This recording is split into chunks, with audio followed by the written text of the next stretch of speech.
Lynels have always been a part of Zelda's DNA.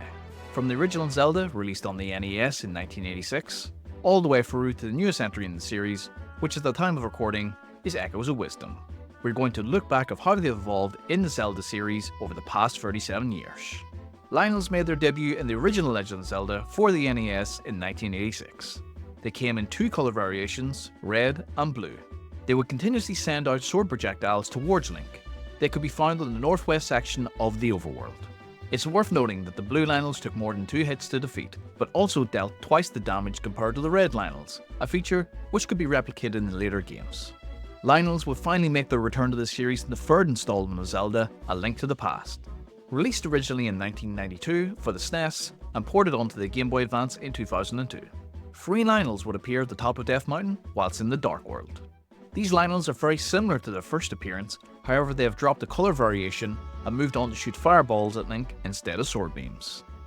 Despite the release of the first 3D Zelda games on the N64, we wouldn't see Lynels again until the release of Oracle of Ages and Oracle of Seasons for the Game Boy Color in 2001. They are referred to as Firecats in the booklet. These wolves would charge up Link and deal massive damage. They also bring back the colour variations. In Oracle of Seasons, however, a golden Lynel appears for the first time in the Tyrant Ruins during winter. In Oracle of Ages, Lynels could be found exclusively in the Sea of No Return. They are by far the most challenging enemies in these games. It would go on to be over 12 years before Lynels finally came back, skipping out on appearances such as Wind Waker for the GameCube, Twilight Princess for the Wii, and Phantom Hourglass on the Nintendo DS. Lynels came back in A Link Between Worlds, released on the 3DS in 2013. They can be found on Death Mountain in both Hyrule and Lorule. They are by far the most dangerous enemy in this game, which seems to be a trending pattern throughout these games, dealing 4 whole hearts of damage per hit.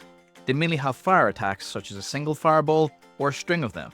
There are 2 different colour variations in this game, a white main Lynel that can be found on Death Mountain, and a black variant with an orange main that is found in the Treacherous Tower. It would only be 4 more years before we finally saw the return of Lynels in Breath of the Wild for the Wii U and Nintendo Switch. Lynels were given an introduction to a new audience that gave them one of the most memorable moments in the franchise. Everyone will remember their first encounters with a Lynel in this game. There are 5 different colour variations of Lynel in Breath of the Wild. The standard red ones, such as in the original Zelda, the blue main Lynels, once again included in the originals, the white main Lynel, like the one we saw in The Link Between Worlds, and a brand new silver Lynel, which was a new variation. The gold Lynel also returns from Oracle of Seasons, however this is exclusive to Master Mode in Breath of the Wild. Lynels get a serious upgrade in terms of their attacks in this game. They have one of 3 weapon loadouts. They also carry around a Lynel bow that have shock arrows, fire arrows, and ice arrows. They aren't affected at all by elemental damage and aren't stunned by normal electric attacks. The standard red main Lynel has around 2000 HP, which makes them stronger than the majority of mini-bosses in this game. There are 6 of these Lynels in the base game. However, as the world level rises, these Lynels will effectively level up and start to spawn as the next colour up. The red main Lynel will eventually turn blue, the blue main Lynel will eventually turn white, and the white main Lynel will eventually turn into the silver Lynel. Defeating Lynels may be challenging, however it is well worth the reward when they drop some of the best items in the game. Keep in mind that only Lynels that wield swords carry shields.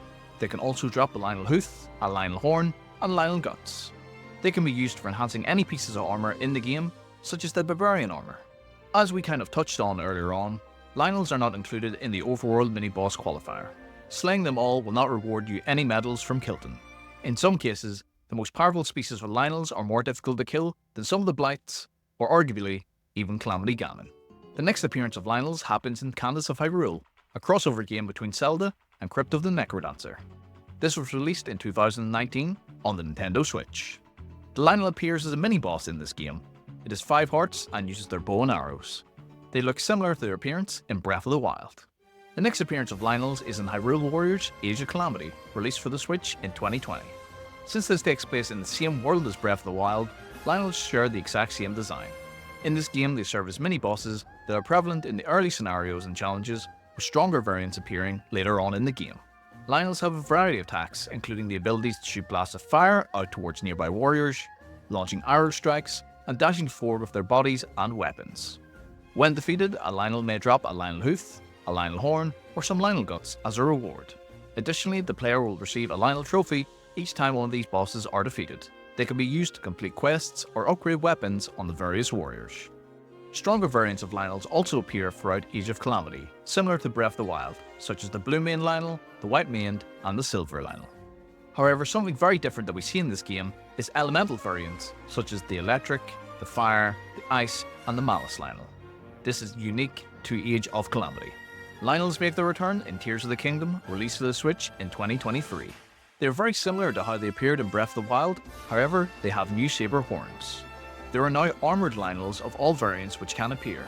Like other armoured enemies in Tears of the Kingdom, the armour must first be broken using blunt weapons or explosive damage before the Lynel itself can be damaged. Like many other enemies in the game, gloom-covered Lynel variants appear in the depths. They deal gloom damage when striking Link with their body, but not with fire breath. Notably, in the Floating Coliseum is a trial where Link must defeat 5 gloom-covered Lynels in order. You've got the normal red one, a blue maned one, a white maned, a silver, and then a silvered armour. The final appearance of Lynels is in the newest entry for the series, Echoes of Wisdom, which released in 2024 for the Switch. There's only one Lynel that appears in this game, and it can be found in the Eternal Forest. To find it, you must follow the horseshoe prints around the forest until the Lynel appears in the northeast clearing. Defeating it allows Zelda to obtain the Lynel Echo, which is the most expensive echo in the game.